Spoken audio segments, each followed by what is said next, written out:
Tenemos con nosotros a nuestra invitada en el día de hoy. Está con nosotros la consejera de Hacienda y Relaciones con las Instituciones de la Unión Europea, Matilde Asián. Muy buenos días. Buenos días. Muchas gracias por estar con nosotros. Justamente ayer daban carpetazo, si no me equivoco, a las enmiendas a la totalidad, a las cuentas autonómicas. A mí me gustaría que hiciéramos un poco de pedagogía para que entendamos. Y me va a disculpar un poco el sarcasmo, porque hablaba usted, que si no me equivoco, ayer de unos presupuestos, que se trata de los presupuestos más sociales de la historia de Canarias, y no sé cuándo he escuchado yo eso antes, consejera. Bueno, yo exactamente no he dicho eso, de que se trata de unos presupuestos más sociales de la historia de Canarias. Lo que sí he dicho es que se trata de unos presupuestos sociales, porque el gasto social representa el 72%, algo más del 72% del total del gasto. Y esos son unos presupuestos sociales. Sí me referí a instancias de Nueva Canarias, que insistió en este punto, y les dije las cifras que ellos tenían a este respecto, que eran inferiores, nada más que eso. Pero de ser los presupuestos más sociales de la historia, eso... Bueno, tendría yo el dato. No, estamos acostumbrados a que los tilden cada año de los más sociales, pero después a lo mejor se te metió en la cabeza eso, porque suelen hacerlo. No lo leí, esto lo leí, no, yo no me invento o procuro no inventarme las cosas, pero, en fin, faltaría más. Consejera, yo le hago la pregunta fácil y mis compañeros ya que indaguen un poco más, que están deseándolo. ¿Qué destaca de estos presupuestos que efectivamente hablan de un aumento de un 3,3%, si no me equivoco, de unos 376 millones respecto al presupuesto de este año? ¿Qué es lo que más destaca de estas cuentas? Y vamos a intentar acercárselo a la ciudadanía, consejera. Lo que más destacaría de estas cuentas es que volvemos a estar en un nivel de incertidumbre muy alto. Hemos tenido que hacer los presupuestos sin conocer las magnitudes que lo determinan. Como es sabido, el Gobierno de España no ha elaborado los presupuestos y estamos expectantes a ver qué sucede. Compañeros, Pedro. Bueno, a mí, consejera, buenos días, antes que nada. Porque es que estoy un poco perdido, porque aquí vienen sus compañeros, no, en este caso uno de los socios de gobierno, Coalición Canaria, en Lanzarote, los parlamentarios nos vende que volvemos a hacer la tercera isla en inversión, que son los presupuestos que crecen de forma importante en inversión en globales para la isla de Lanzarote. El Partido Popular y de lo mismo, viene el Partido Socialista y nos dice que eso es ficticio, que nos están engañando. ¿Usted nos puede asegurar que Lanzarote es la tercera isla en inversión en los presupuestos para el 2025? ¿Y qué es lo que destacaría de esos presupuestos? Yo le voy a preguntar por Lanzarote. Mire, yo creo que lo mejor que hay para salvar cualquier contradicción es leer la ley, ¿no? Se lee el proyecto, bueno, todavía no es ley, el proyecto, y ahí se establece con claridad que el gasto de inversión de Lanzarote incrementa en más de 15 millones, un 13% más. Es decir, Lanzarote tiene en estos presupuestos, y posiblemente porque venía arrastrando una insuficiencia presupuestaria en inversiones, un incremento mayor. Valentín. Sí, consejera, buenos días. Yo quería preguntarle por una polémica que se generó en el Parlamento en relación con el tema del agua y la emergencia hídrica. En Lanzarote estamos en el proceso de la declaración desde el punto de vista oficial de la emergencia hídrica, que existe a todas luces, pero en el caso de Fuerteventura, por ejemplo, ya la tenía declarada, Tenerife también. Y le preguntaba al diputado socialista Marcos Vergás, al consejero de Política Territorial, por las inversiones que había previsto en la disposición transitoria de los presupuestos de este año, que inicialmente tenía una partida de 15 millones, 13 millones por lo visto en proyectos presentó Fuerteventura para acogerse, y yo quería saber exactamente si, como nos han dicho, esa partida se puede ampliar, y si Lanzarote declara, por ejemplo, la emergencia hídrica antes de que acabe el año, se podría acoger a esa partida dentro de esa disposición transitoria, consejera. Efectivamente, confirmo lo que ha dicho el consejero de Política Territorial, y se ha hecho de esa manera, a través de una disposición transitoria, para adaptar un tema tan importante como son las urgencias hídricas y la calidad del agua a la realidad. Dentro de la posibilidades tan estrechas que tenemos, porque la verdad es que nos permiten crecer en Canarias solamente 376 millones, y como he sabido, de esos 370 se van a política social, pero sí hemos querido atender determinadas políticas que consideramos esenciales, entre ellos las urgencias hídricas. Uh-huh. Tenemos que tener en cuenta también que por políticas, por hablarle con carácter general por políticas, y sin contar con los MRR, los recursos, la cantidad que se destina en inversión a recursos hidráulicos suponen un incremento de 10 millones, 36,35%, ¿no? Es decir, que con carácter general y dentro de lo limitado del presupuesto, a las urgencias hídricas será dedicado parte del presupuesto, pero además está lo que usted acaba de decir, hay una disposición en la cual se puede ampliar. Y eso está en los presupuestos del próximo año también, esa disposición transitoria. ¿Se mantiene igual que en los del 2024? Sí, esa posibilidad existe, porque además en este caso recoger exactamente esta cuestión es esperable que se tenga que utilizar, como usted bien ha dicho, las necesidades en Lanzarote son importantes y en otras muchas islas, pero estamos hablando con Lanzarote y estamos pendientes exclusivamente de ver si el gobierno de España nos transfiere estamos en el 24, están pendientes como 700 millones de transferirse. Vamos a ver qué ocurren con esos 700 millones. Pues guarden dinerito de eso para emergencia hídrica. Más concreta. Guarden dinerito de ese para las emergencias hídricas, consejera. Por supuesto, eso se está comprobando que es una inversión más que necesaria en el caso de Lanzarote. Pedro, creo que... Consejera, me gustaría preguntarle también desde el punto de vista presupuestario y el departamento que dirige usted, ¿cómo se contempla, por ejemplo, la crisis migratoria? Porque evidentemente está costando un dinero, esto no va a parar, se le reclama, ¿no? Viene el presidente, va el presidente allá, o ha venido creo que en una ocasión el presidente de la nación aquí, hace una serie de compromisos, pero nunca terminan de cumplirse. ¿Cómo los contempla usted en los presupuestos?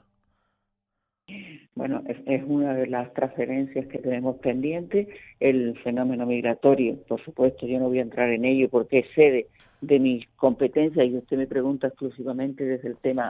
Desde el punto de vista presupuestario. Exactamente, desde el punto de vista presupuestario.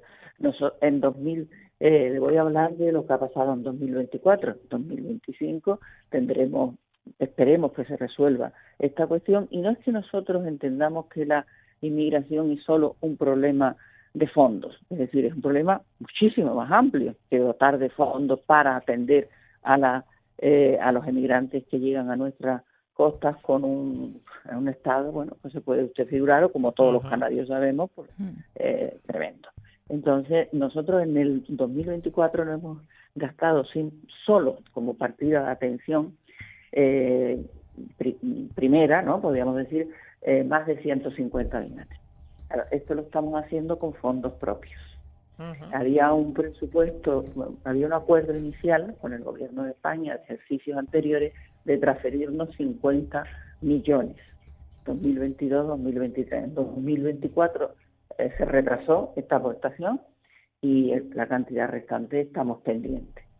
Pero también habría que contar en esto que no solamente son estas partidas iniciales, sino que también estas personas llegan y hay que darle una educación. Luego en el presupuesto de educación también tiene una repercusión y también hay que atenderlo sanitariamente. Luego en el presupuesto de sanidad tienen también una repercusión. Es decir, que hay unos costes de nuestra situación de frontera sur de Europa que no nos los están reconociendo. Eso es una realidad indudable.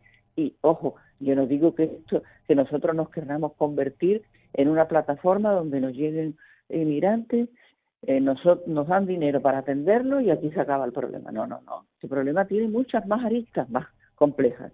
Pero por lo menos que nos den el dinero para no poner en una situación muy difícil las cuentas públicas de las Canarias. Consejera, añadiendo un poco a lo que comenta mi compañero Pedro, hace unos días hacía una rueda de prensa, la secretaria general del Partido Socialista en Lanzarote y diputada en el Congreso, junto a los parlamentarios socialistas de Lanzarote, para hablar de desprecio y engaño por parte del presidente del Cabildo, y que también es parlamentario, Osvaldo Betancourt, respecto a las inversiones para Lanzarote en esos presupuestos autonómicos. Una de las cuestiones que ellos planteaban es que, me voy a saltar la parte en la que mezclan todo, pero hablaban de que Clavijo había decidido reducir un 62% las partidas destinadas a la atención de los menores migrantes, pasando de 15 millones a apenas 5,6 millones de euros. Yo no sé si esto es así o, en todo caso, si es que ustedes están pendientes de ese dinero que venga del Estado para que realmente se asuma por ahí. No sé si me lo puede explicar, consejera. Yo no sé lo que dijo esta diputada, ¿no?, nacional y miembro del Partido Socialista en la isla de Lanzarote. Lo que sí yo a usted le puedo asegurar que la situación es la que yo he dicho. Nosotros estamos atendiendo a los menores no acompañados con fondos propios. Clavijo no ha podido reducir porque estos son gastos que se devengan de inmediato. Es decir, esto no es que yo planifique una inversión a largo plazo y le pueda destinar una anualidad este año, otra anualidad diferente el siguiente. Esto es una necesidad real que se produce y se devenga instantáneamente. Y por tanto la situación es la que yo le he dicho. Nosotros estamos financiando con fondos propios y a la espera que nos transfieran más fondos para poder atender adecuadamente a los inmigrantes que llegan a nuestras costas. Por cerrar este asunto, se lo explicaba Pedro, pero yo no sé si lo he interpretado, lo he entendido bien, porque yo recuerdo bien cómo Pedro Sánchez se reunía con Clavijo y tras ese encuentro le decía 50 millones que irán a Canarias, que en realidad ya estaban comprometidos. ¿Esos se han ingresado ya? Porque luego vino la reunión con Montero, con la ministra, y ahí se comprometieron otros 50, es decir, 100 en total para este año. ¿Algo de esos 100 millones se ha ingresado ya?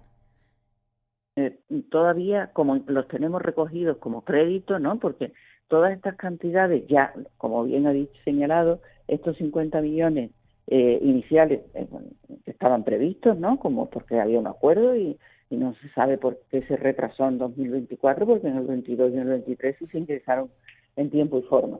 Aquí ha habido un retraso importante como consecuencia de la prórroga de los presupuestos de 2023 y nosotros estamos siguiendo con carácter quincenal, semanal, las remesas que nos llegan del Gobierno de España. Y ahí le puedo decir que estamos pendientes de recibir las cantidades comprometidas para atender a los inmigrantes. Menores no acompañados. Una cosita nada más. Sí, Consejera, yo le quería preguntar, me interesa el tema de la vivienda. Es decir, de los presupuestos de Lanzarote se ha dicho que hay una partida que se ha incrementado, no sé si eran 18 millones, creo recordar, no estoy...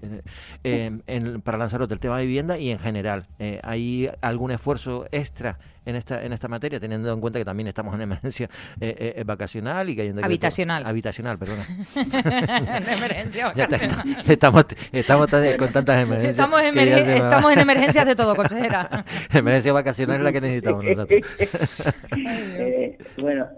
Lo primero que se ha hecho en este caso con respecto a la vivienda es incluirlo como gasto social. Nosotros decimos que hemos priorizado el gasto social y en este concepto por primera vez incluimos la vivienda porque consideramos que efectivamente es una necesidad social. Como ha comentado, se han incrementado las partidas para este concepto, para permitir el acceso a la vivienda a mayor número de personas que lo necesitan. Se ha introducido también en el IRPF deducciones que contemplan esta necesidad habitacional. Por ejemplo, se han mejorado las cuantías de las ya existentes y se han incrementado. Por ejemplo, en el IRPF se contempla una deducción por poner en alquiler una vivienda que estaba vacía, como vivienda habitual. Se contempla también una deducción para reconstruir una vivienda que no esté en estado de habitabilidad y haya que hacer una inversión. Y también se contemplan ampliaciones para la deducción en vivienda de los menores de 40 años en adquisición de vivienda y en arrendamiento de vivienda para los mayores de 75 y los menores de 40 años. Por supuesto, este año va a ser el año de la vivienda. Eso dentro Oye, del gasto social. ya era hora, consejera. Ya era hora, ¿eh? Sí, Aquí sí, por lo sí, menos en la Lanzarote, cuestión. porque es que aquí está la situación, sobre todo hay mucha gente que necesita un techo donde vivir. Por cierto, consejera, mi última pregunta tiene que ver con siendo la responsable pues del área de las cuentas económicas aquí, sobre todo de la Hacienda Canaria, eh, cuando escucha de lo de financiación singular, pensándolo usted aquí en Canarias, lo escucha allí en la península, o financiación federal, creo que es la última ocurrencia de Pedro Sánchez, ¿qué es lo que siente? Bueno, pues siento tremenda preocupación y ya lo dije, lo he manifestado en muchas ocasiones y estoy tratando de hacer llegar a la sociedad canaria que ese es el problema más importante que tenemos en estos momentos, porque como he sabido, el sistema de financiación autonómico es el que permite garantizar la solidaridad interterritorial en toda España. ¿Y cómo lo hace? Bueno, lo hace porque los impuestos que se perciben en todo el territorio nacional, en todas las comunidades, se reparten de manera que todos los españoles tengamos la misma calidad de los servicios sociales en cualquier punto en que vivamos. Y por eso hay regiones que aportan, esas son Madrid, la que más aporta de todas, tanto por habitantes como por cantidad absoluta, después Baleares, que invierte por habitante más que Cataluña, pero en cantidad absoluta ser una región pequeña menos que Cataluña, y la tercera es Cataluña, por habitante. Claro, Cataluña representa el 20% del Producto Interior Bruto. Si Cataluña se retira del sistema de financiación, ¿cómo se va a suplir esa aportación? Algunos, los más, dicen que el Estado va a poner lo que no pone Cataluña. Yo eso lo dudo mucho, en el sentido de que el gobierno de España está en déficit, o sea que tampoco y tiene que atender a la seguridad social, las pensiones, que es competencia suya, la seguridad nacional y la defensa. Entonces, ¿qué pasa? ¿Que el Estado va a reducir esas partidas tan importantes que tiene que cumplir para suplir a Cataluña? Esto me parece que es increíble. Y luego está, y además no posible, con los números en la mano, y luego está que nosotros somos la región más perjudicada de todas. Hay otras perjudicadas, sí, extremas. Vamos a quedar perjudicados todas aquellas comunidades que tengamos menos riqueza comparativa y por eso ponemos menos y recibimos más. Pero es que Canarias, además, al tener una situación especial, recibe. Nosotros ponemos, para hacer una idea, en 2022, en ese fondo común que se reparte entre las comunidades, aportamos como algo más de 2.000 millones. Recibimos del resto de las comunidades por nivelación horizontal y del Gobierno de España por nivelación vertical, el Gobierno pone muy poquito, algo más de 4.000. Y en total tenemos 2.000 más 4.000, 6.000. Claro, si de ese 4.000 le quitamos un 20%, la verdad es que lo vamos a pasar muy mal. Se pone en solfa la financiación de nuestro estado de bienestar. Nosotros yo creo que como canarios tenemos que estar todos de acuerdo en que algo que nos perjudica debemos de evitarlo en la manera de lo posible. Consejera, una pregunta que nos lanzan desde el WhatsApp de la radio, si habrá rebaja del IGIC en esta legislatura. Bueno, eso va a depender. Nosotros con los presupuestos, y se ha comentado en muchas ocasiones, nuestra intención, lo primero de todo, es bajarlo desde que tengamos fondos que nos permitan hacerlo, porque el IGI subió por circunstancias transitorias, lo subieron de 5 al 7, esas circunstancias han desaparecido, la recaudación sube de una manera importante, pero ¿qué ocurre? Que bajar impuestos es contemplado en la norma actual como gasto, es decir, si nosotros lo único que incrementamos para 2025, condicionado por la regla del gasto establecida por el Gobierno de España a través de una orden ministerial del Ministerio de Economía que la fija en el 3,2% de incremento y son 376 millones, 370 van para gasto social, teníamos que decidir o bajamos los impuestos o atendemos las necesidades. Hemos decidido priorizar el gasto social sin perjuicio que desde que recibamos información sobre cuáles son las magnitudes del presupuesto de 2025 y cuáles van a ser las disposiciones de reglas fiscales, que está obligado el gobierno de España desde abril de 2024 a hacerlo y no lo ha hecho todavía, nosotros bajaremos los impuestos, sí, concretamente, desde que esto sea financieramente posible. Consejera, ya para terminar, esto es casi que me gustaría saber si tiene algún dato de la legislatura anterior y si no, pues que me pueda comentar algo, porque mucho se habla y es como la discusión de siempre, ¿no? Como que los que no están en el gobierno critican al que está en el gobierno por pintar demasiadas partidas en distintas inversiones que luego no se pueden llevar a cabo porque no hay proyectos, porque la burocracia es lenta. Entonces, que de nada sirve pintar tanto presupuesto, decir, pues el presupuesto de este año aumenta un tanto por ciento, si realmente después no se ejecuta, algo que es obvio, que todos pensamos que se pinte lo que se va a hacer. Entonces, ahí hablamos de grado de ejecución o de porcentaje de ejecución de la inversión. Y yo no sé si usted tiene algún dato de la legislatura anterior, de cuál fue el porcentaje de ejecución y un poco lo que ustedes tienen previsto que se ejecute de este presupuesto, porque al final ese es el plan, que se ejecute lo máximo de lo que haya pintado, ¿no? Bueno, ese problema que ha comentado de adjudicar muchos créditos y luego no ejecutarlos con carácter general, porque ese problema ya lo tuvimos que resolver en 2024 y nosotros ya pusimos el gasto real. Una de las características del presupuesto, cuando yo digo muchas veces, es que este presupuesto está en gasto real. Esto a lo mejor no se entiende suficientemente, pero si me permite voy a comentarlo. Claro. ¿Qué pasó desde el 20 hasta el año 24, donde no existían reglas fiscales, porque se habían eliminado su aplicación durante la pandemia? Bueno, pues se presupuestaba poniendo a todos los departamentos unos créditos, de manera tal que la foto inicial quedara bastante presentable, pero luego esos créditos no respondían al gasto que se había ejecutado en el año anterior. Es decir, por ejemplo, sanidad, que es la pieza determinante del presupuesto en cualquier comunidad autónoma y en la nuestra también, se le ponía un crédito inicial inferior a lo que había gastado el año anterior. Y luego a lo largo del ejercicio lo iban corrigiendo porque había otros créditos en otras partidas que no se iban a ejecutar. Bien, esta era una manera de presupuestar. ¿Era posible sin reglas fiscales? Era posible. ¿Ahora con reglas fiscales es posible? No es posible. Entonces nosotros ajustamos y por lo menos garantizamos a todas las consejerías el gasto que ya tiene comprometido. Es una labor más, podríamos decir, que requiere más tiempo de preparación porque hay que consultar con todos los departamentos y ellos nos dan sus previsiones de cierre. Entonces nosotros le ponemos al menos lo que ya tienen comprometido y luego a partir de ahí pues puede haber variación porque los presupuestos evidentemente son una previsión.